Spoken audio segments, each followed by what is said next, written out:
Welcome to Top 10 Forge. Today, we're diving into the hidden depths of the Joe Rogan Experience to uncover the top 5 untold and secret stories discussed on the show. Join us as we reveal the intriguing and mysterious tales that have captured the imagination of Joe Rogan and his guests. Episode 1922. Our journey begins with episode 1922, featuring Joe Rogan and the YouTube duo Sam and Colby. In this shocking revelation, Rogan and his guests delve into the true origin story of Count Dracula. I watched one last night with my daughter where you guys went to Romania. Oh, went wow. to Dracula's castle. Yeah. So this is Vlad Tepes. Is that really where he supposedly lived, or is one of his castles? Is that what it was? Yeah, one of. I think his main castle was different, but he fought like some battle there, and we also went to his death place. But yeah, like how many people had died on that ground? Probably thousands and thousands. Yeah, for sure, right? Yeah, the bottle of Dracula piss that you got out of the war that you carried around with you. When you're in that guy's area, like this guy, for people who don't know, Dracula, the book by Bram Stoker and all the movies were based on this man named Vlad the Impaler, who used to eat lunch while he had his enemies like writhing on spikes in front of him. Yeah. He was notoriously a ruse, which by the way, someone sent me, Matt Stagg sent me this, that he had been captured when he was younger. He had been imprisoned when he was younger and probably had been raped and tortured. And that's one of the that's one of the reasons why he was such a ruthless person. Like when he was a very young man, I believe. See if you can find that. The guy was a monster. Oh my God. There's so many people like that from history where you hear about what they did and you just imagine, like, this is the gentleman. Oh, yeah. You can reread that, I guess. It says, when Vlad was called to a diplomatic meeting in 1442 with Sultan Murad II, he brought his young sons, Vlad III and Radu, along, but the meeting was actually a trap. All three were arrested and held hostage. The elder Vlad was released under the condition that he leave his sons behind. Oh, God. Years of captivity. Under the Ottomans, Vlad and his younger brothers were tutored in science, philosophy, and the arts. Vlad also became a skilled horseman and warrior. According to some accounts, however, he may have been imprisoned and tortured for part of that time, during which he would have witnessed the impalement of the Ottomans' enemies.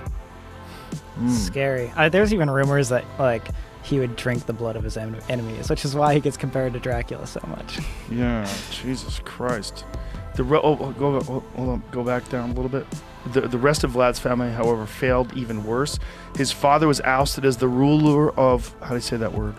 Wallachia, by local warlords, and was killed in the swamps near Balteni, Wallachia in 1447. Vlad's older brother, Mircea, was tortured, blinded, and buried alive. Oof. Jeez. People were fucking rude. Does Dracula, Oh, yeah. Does Dracula mean son of the dragon? Well, in Romania, they say it means devil now. They call it Dracula. They use that term like they But it used it's to. interchangeable with devil. That's what it used to mean. Son of Dragon was what it originally was, but nowadays they say it's devil.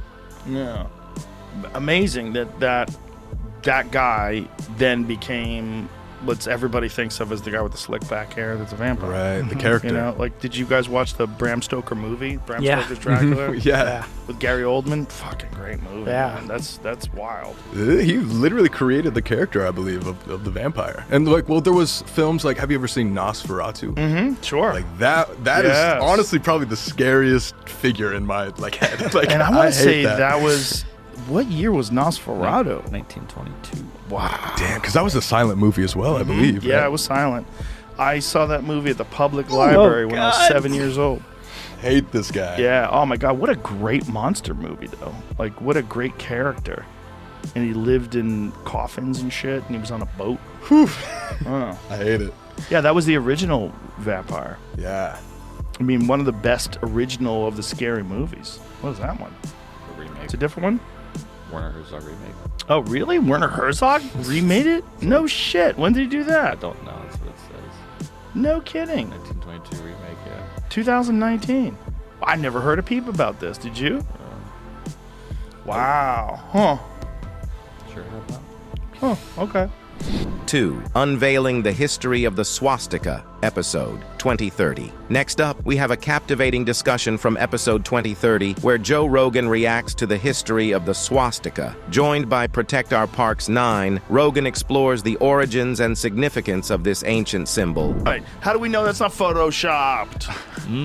How do we know that's not photoshopped? Maybe there was no Mickey Mouse. That would be a good way if I was a conspiracy theorist. There you I go. would say I'd like to Photoshop that on see there. the original photo, please. Oh, hey guys. Because that's a little convenient. This guy's got teddy bears and also he's a Yep. Nazi. One of those two are photoshopped in. Something's wrong. Interesting. Something's wrong. Isn't it funny? We sided with the Russians See, to defeat you guys the got Nazis. his arm Now we're covered. siding with the Nazis to defeat the Russians. Interesting. So when he receives his award, he's got his cast. left arm covered. Is Oh, that a cast? Fox Looks News like is all cast. over it. Yeah, it does look like a cast. Looks like somebody tried to So break that's his arm his because they arm. thought it was a Nazi thing and it wasn't. It might be he's just like really into designs. It looks bionic. It is Arabic Do you know? originally. Yeah, That sucks the dick for Jon swastika. Stewart. I went to this Indian idea. temple. Yeah. There's an Indian temple in Woodland Hills, and it has like Backwards. backwards swastikas all over the place. I don't Oh, buy that wow. that thing's a swastika. If that guy's really a swastika guy, he's just fucking making a swastika. What's that fucking high-tech design he has? That's What not a is that? swastika. That's not a Nazi He thing. covered over it. What do you think Yeah. that? Yeah, what is that? That's a misinterpretation of what the first thing Maybe is. he's just worried about the interpretation of it. Is that what you're saying? Yeah, maybe, because it's like, just get a swastika.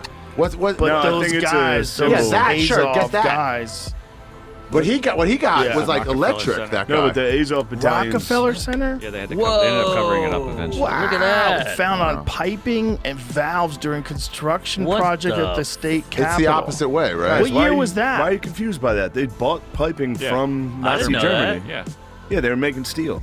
Well, that's Oh. why they're confused. It's like by the it. BMW. Before they did all the bad things, Interesting. they were making some Okay. cool shit. I was. Yeah, Mercedes, That's It says wild. it is in German, but Volkswagen. Oh, it's not even German. No, Someone's that's just, someone's just wrong. No. somebody's just playing a little It's joke. like, bro, he's an apologist. Sounds like he's a little bit of a Hitler apologist right now. Oh shit! They were making steel. oh, Hey. What's the problem? it's American made according to this. Oh my God, it's American Is made, that- and someone put a Nazi. But it is the symbol for good luck, so it was. Yeah, pre it's the that. Hindu one. It's before that even. Oh. 1920s. According to Abe's So this is in the Storama. 1920s. Asbestos-orama. That's so I don't know wild. Yeah. about this guy. All over Imagine if you Indonesia, had there's that. all your stock in swastikas. You're like, guys, it's a symbol of good luck. what could go possibly wrong? go wrong? I I got joke. the copyright. I fucking mortgaged my house. I don't know what to tell you, buddy. It's like Corona during COVID. No, Stocks are going down. no, guys, you don't understand. I own the swastika. You did It's nothing mine. wrong, but I it's can't- over. It's like when Meryl Streep was like, "Harvey's the greatest." It's fucking good luck, guys. You can't make it killing the Jews. It's good luck. Dude, it's so funny to just be like, you're never going to believe this. The worst fucking thing that's ever happened to people. That symbol you like and invested symbol? in. And that's your symbol, and you Turns put it on out your the pipes. worst guy ever. And then, like 10 years later, like people are doing construction on houses, and they know that you put these pipes in. There's swastikas on it. Like, hey, Mike, what the fuck is this? And you're like, no. Back then, the Yeah. swastika was good luck, guys. Guys. Back then, it was good luck. It's a But cool those are looking the same symbol. people who got beat up during 9/11. Back then, Not even us. Also, Again. here's the other thing. Like back then, how the fuck would you know if it was a symbol for good luck? What are you gonna go get a book? You're not gonna believe this asshole. Where am I gonna get a book? Where am Yeah. I gonna get a book in 1947 on what the fucking the called- original meaning of the swastika? Called Mein Kampf. How much Yeah, you're like, digging I've do I always liked have this to design. do? How much digging do I have to do to find out the truth? No Google. In 1947, you're fucked. Yeah. That symbol had thousands of years. Swastikas, Germans had like 8. It's amazing. Yeah. It's a What good a graphic run. design. What a fun! It used to be a fucking thing that some Shotokan karate guys would have on their gis. Pull it up, JMO. Because it was like a Shotokan symbol. Shotokan. I don't know what it's like. Shaka Khan. I think it existed in like many different cultures. I think No, so it's, too. seriously, it's the sickest fucking symbol. It's a great design. It's on They every fucked it motorcycle in Indonesia. It's everywhere. Really? It's so The it's so backwards weird. one. You're just like, what 'Cause the it's the fuck? backwards But one? you don't know which way it's facing. In your mind, when you picture a swastika, you're like, I don't know. That would Which be a way is little it supposed alarming to go? for you, yeah. Oh, Look there at you that. go. Look how many of them there were. Graphic Wow. swastika. So Germans is right to left. We're back here. Everyone It's on top, right to Every left. protect our punks is on Okay, bong and right beers to and be left like, at the angle. Yeah, we do So talk the a lot German about. one, that's so the good- German one, right? So good So swastika that's the good said luck.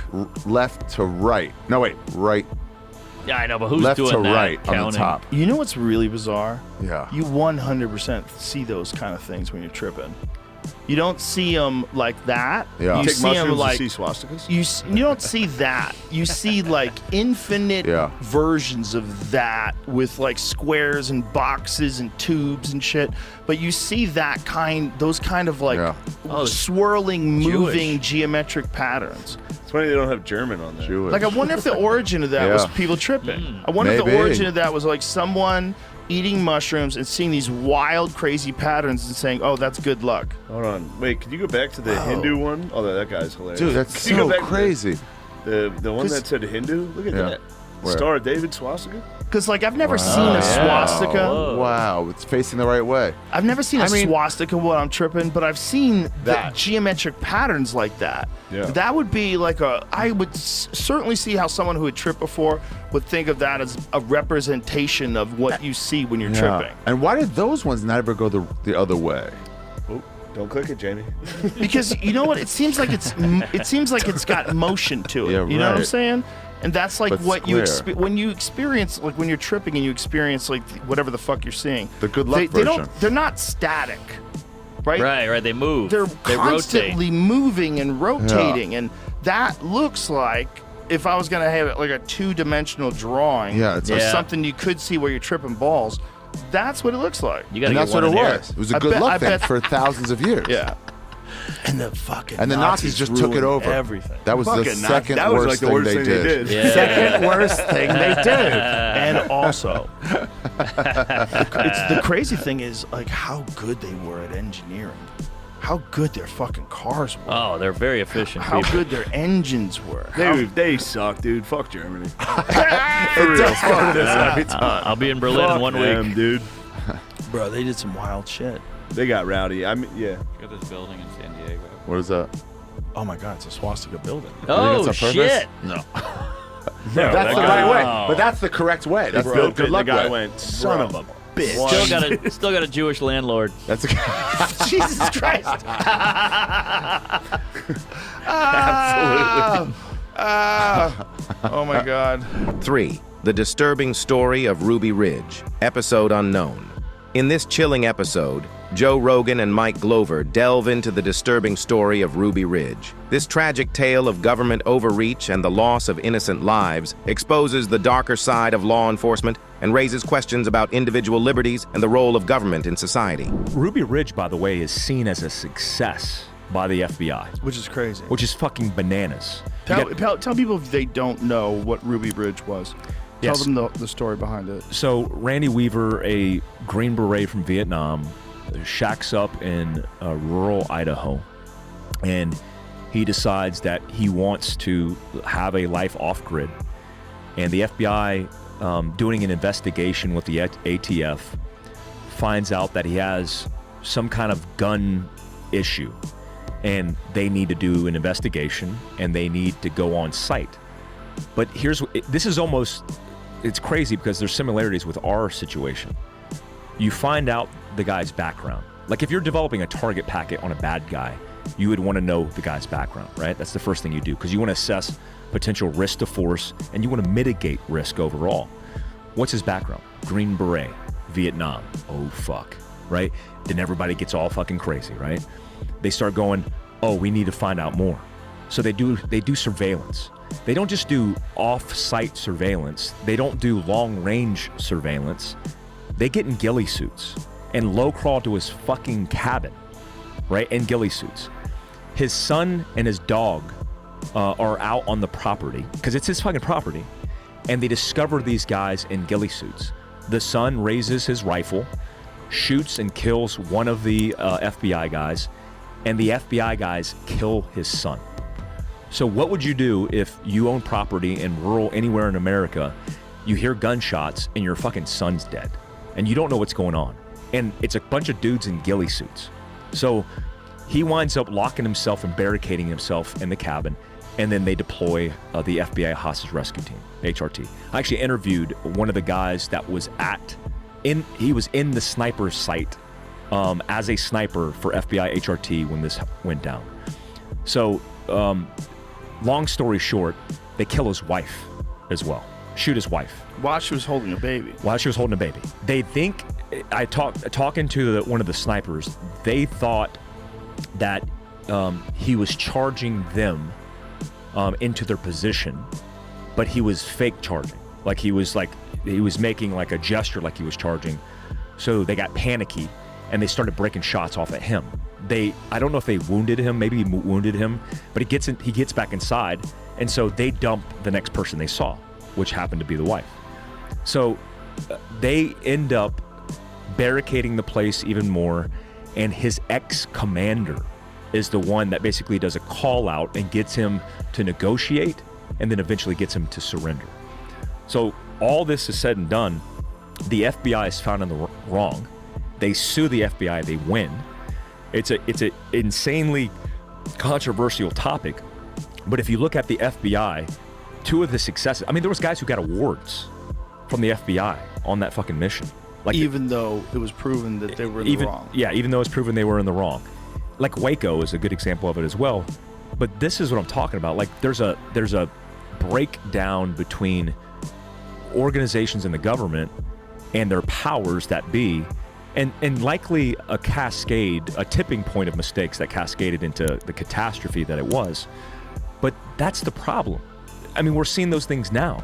Like, what I do with my business in a free society is none of your fucking business. 4. Exploring the most mysterious place on Earth. Episode Unknown. Join Joe Rogan as he ventures into the unknown in search of the most mysterious place on Earth. In this enigmatic journey, Rogan and his guests uncover secrets hidden in the shadows, revealing the inexplicable and the unexplained. 500,000 square kilometers that has not been investigated yet. We are just, I think, looking at the edges of a mystery. The archaeologists involved, who are mainly from Finland and also from Brazil, feel the same. Their estimate is that there are thousands of these structures remaining in the jungle, and they're open as to how old they may ultimately prove to be. The investigation needs to be done, but what's fascinating about them is this very powerful geometry and astronomy. So a number of the sites are perfectly aligned to true north, true south, true east, and true west. I'm not talking about magnetic north, I'm talking about true astronomical north. To do that, there's only one way to do it, and that's with astronomy. So that tells us that astronomers were at work in the Amazon. The geometry is very complex and very precise. That tells us that people with geometrical skills were at work in the Amazon. And thirdly, the scale of the sites of hundreds of meters, gigantic earthworks on the scale of hundreds of meters, tells us that this was highly organized project that was undertaken on a very large scale by very large numbers of people. It's a wonderful mystery, and it deserves much further attention. And that's Jacosa, exactly. The squares, squaring the circles. So you can see the outside embankment, and then inside it is the square ditch, and then there's another embankment inside that, and a circle inside that. Crazy that they made a road right through that. What assholes. A modern road, yeah, because there's no respect for the ancient world, unfortunately. And there's another one. Look at that! Wow, that's incredible. So there are thousands of these found the stuff that they found in the Amazon. What imaging technology were they using to find all this? Initially, it was entirely found because areas of the rainforest had been cleared.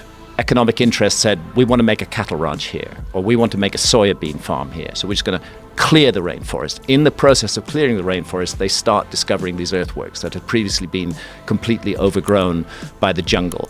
Then the next step was to say, what could we do to find out more about this? Obviously, they don't want to destroy more jungle, and luckily we have a technology which is LiDAR, as I mentioned, which uses radar. And using LiDAR, they've been able to identify many more of these sites, and then to get to the sites without destroying the jungle, and to begin excavations on them, and to find that they go back, in the cases of the ones that have been explored so far, at least 3,000 years.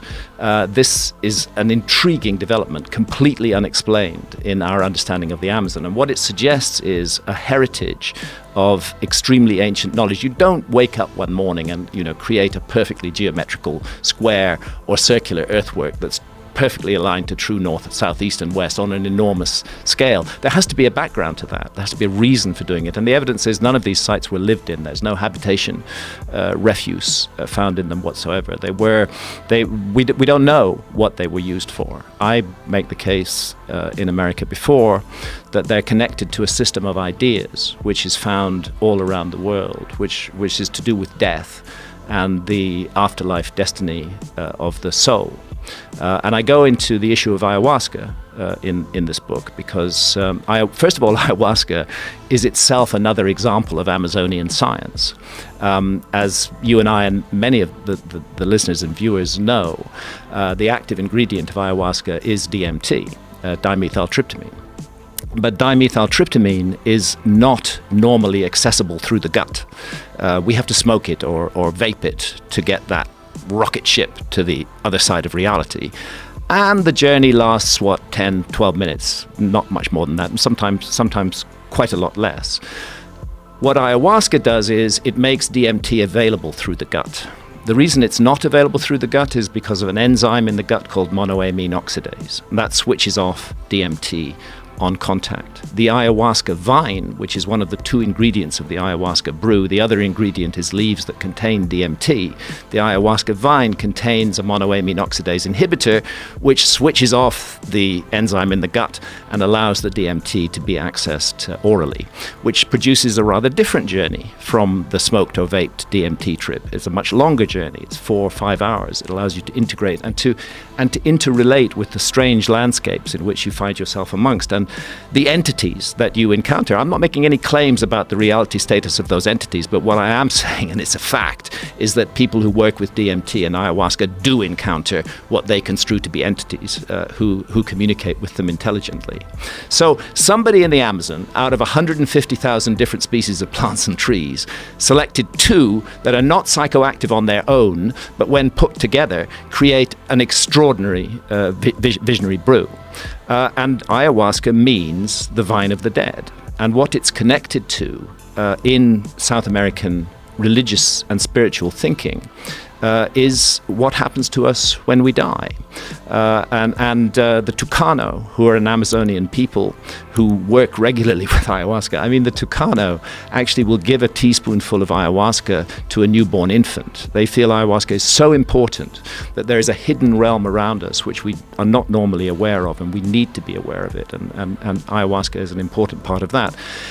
In their ayahuasca journeys, the Tucano shamans experience visions, and they will then come back to an alert, normal problem-solving state of consciousness, and they will paint and depict their visions. And what's intriguing, and I go into it in the book, is that quite a number of the Tucano paintings of the other world, of the afterlife realm, of the entrance to the other world, are geometrical, and they look exactly like the geoglyphs. So I'm beginning to wonder whether these geoglyphs were part of a system of spiritual ideas concerning what happens to us after death and what we need to do in this life to ensure a beneficial outcome.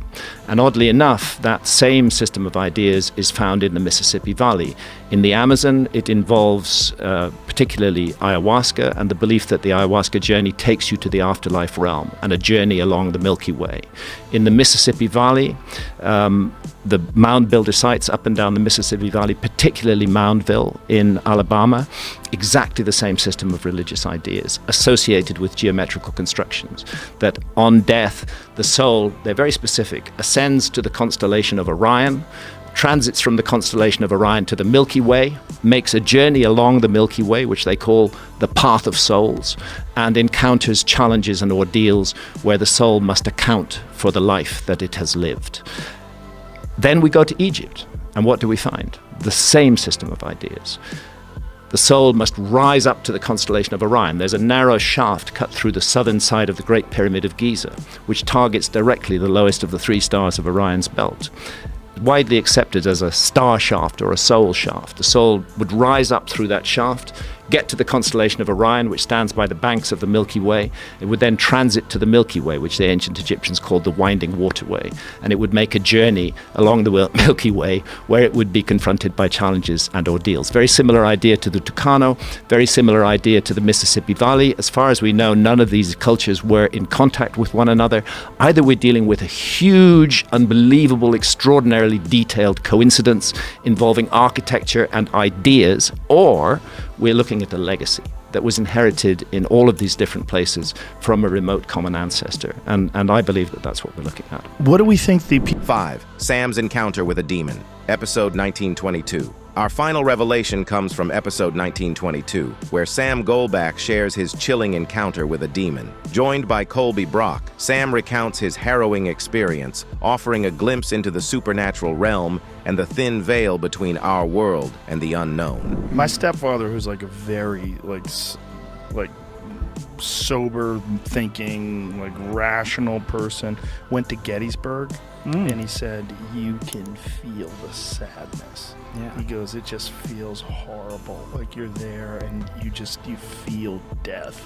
He goes, I've never felt anything like that. Like you're at a battleground and, you know, even though it's 200 years ago or whatever it was, less than 200 years ago, you feel it. He goes, you can feel it. He goes, I had to get out of there. Yeah, that's the thing with some of these places. It's not necessarily like, oh, like, you know, immediately you're just like, oh yeah, this is spiritual energy or whatever like that, but it's just heavy. Or it's just like you feel off when you go into these places. Like as soon as you stepped into the Conjuring house, have you ever seen the Conjuring movies? Yes. So they're actually based on a real house in Rhode Island. And that was one of those places that we had walked into, and you were like almost getting nauseous. I almost threw up, and I'm not. So what's interesting about the paranormal and what we've learned the past 4 years is that it affects people differently. Some people can see stuff. Some people claim they're mediums and can communicate more. I feel like I have more of like an empathic, like almost like I just feel worse like whenever there's something around. And so when we first walked into the Conjuring house, like there was a point where I thought I was going to throw up, and I was looking for exits. What's the real story behind the Conjuring house?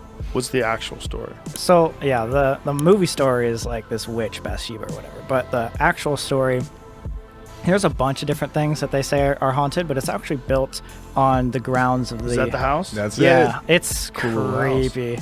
It's an amazing house. The state that launched the Conjuring universe. There we go. Yeah. Like what is it? Like the Marvel Comics universe? What does that mean? The Conjuring universe? How weird. Oh jeez. Like, that's the problem. Like people, when you start making an industry out of something, Turns into a business. Yeah. So what's the original story? So the most famous we'll get to, but like it's built on the same grounds that the King Philip's War was fought on, like right at the beginning of the United States and everything. So the main people that haunt that are like 7 dead soldiers that this little girl always kept seeing in the walls, and thus it started manifesting more to the entire family. So this family called the Perron family bought the place in like I think 1972, and for 10 years they said they would see, you know, these figures, these soldiers walking around, like their beds would shake, they would get scratches, like, and it kept getting worse over the 10 years. And the crazy part is it got to become famous because of like the final day that like changed it all. They wanted to do like an exorcism on the house. Because I think who's the mom Perron? Whatever. Caroline or something. Carolyn Perron. Yeah, Carolyn Perron Something was like that. getting like really bad. Like she would have things happen to her every single day. You know, furniture would move, all these sort of things. She was getting like really rash with everything. So she brought in these demonologists who were Ed and Lorraine Warren. Ed and Lorraine If you've heard of Warren. them before, No. they're like the demonologists, the paranormal investigators. They are like the fathers of it all. Yeah. Maybe I have heard of them. Are they featured in the Zach Bagan Yes. Museum? Yeah. Yeah. Okay, that's where I've heard of them. Yeah, which is also a crazy place. Yeah. We'll talk about that. But yeah, so anyway. I just went. Really? You just I went? just went a couple weeks ago. Oh, no way. Yeah, my daughter dragged me to that too. Hey, there we go. Vegas. Yeah, so they were doing this like exorcism, and That's them. Yeah. Yeah. Yeah, that's those folks.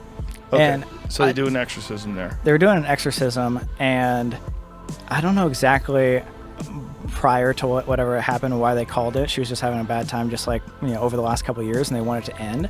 And to her claim, she was actually thrown like across the Levitated entire like room and smashed into a wall to where she had injuries. And they were so angry about that they actually kicked out the demonologist. They punched Ed in the face. Yeah, they punched that guy in the face because they thought he was the guy that was like making it worse. But I think it just like pissed him off.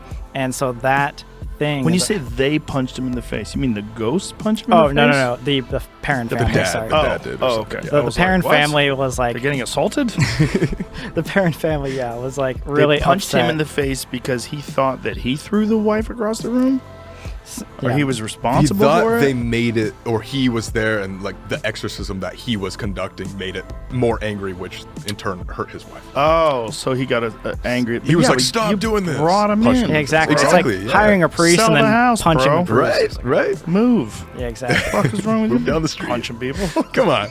So the Perrin family actually wrote a book about that, and Really? they say the Conjuring movies actually don't do it justice of all the things that happened and all the movements and the craziness that happened in that 10 years that they lived there. They were Really? like, in the real life, actually experiencing it and the trauma that they went through, they say it's like 10 times worse. Than And so they feel like it was dead soldiers, like murdered soldiers on the battlefield. Somehow or another, that's Well, here's where it gets interesting: is they don't know what it is, but they believe it is something more evil or demonic, whatever you believe in. That is like controlling all of these like soldiers and stuff and trapping them. Movie goes with that's a person named Bathsheba who was like a neighbor who everybody just thought was a witch, but in real life it was just known as a demonic possession, but no trace back of like what it was. That's an interesting thing, right? Like, because that's in a lot of these cases. They feel like it's not just ghosts, but it's ghosts that are being controlled by some sort of a demonic entity. Right. And the demonic entity keeps these ghosts there, which is like another layer of belief you have to have. Like, Exactly. you just don't just believe that maybe when people die, their energy gets left behind, and then maybe that energy gets controlled by demons. Exactly. It's like, oh my God. It's now like we're another level. We're so into crazy now. Yeah. I don't know if I'm willing to go there. It gets meta. It gets very meta. But if you did encounter a demon, nobody would fucking believe you. And then hell you would no. be trapped. You would be this person who for the rest of your life, oh, there goes Bob and his fucking demon stories. Yeah. Like no one would buy it. But exactly. Same if- thing with aliens or Right. anything. Like Yeah, anything you right. see that are outside of this like logical Physical world. Normal daily encounters. Yeah. Anything outside of that, Bigfoot, anything. Anything where you see things. And there's been many times that people have seen things that they swear were real. And you go, God, that poor fuck. I would rather not see those things and then just have everybody just looking at you. Oh, here comes Mike and his wacky ideas. There you have it, the top 5 untold and secret stories from the Joe Rogan Experience. Subscribe, hit the notification bell, and stay tuned for more intriguing revelations on Top 10 Forge. Until next time, keep questioning, keep exploring, and keep seeking the hidden truths that lie beneath the surface.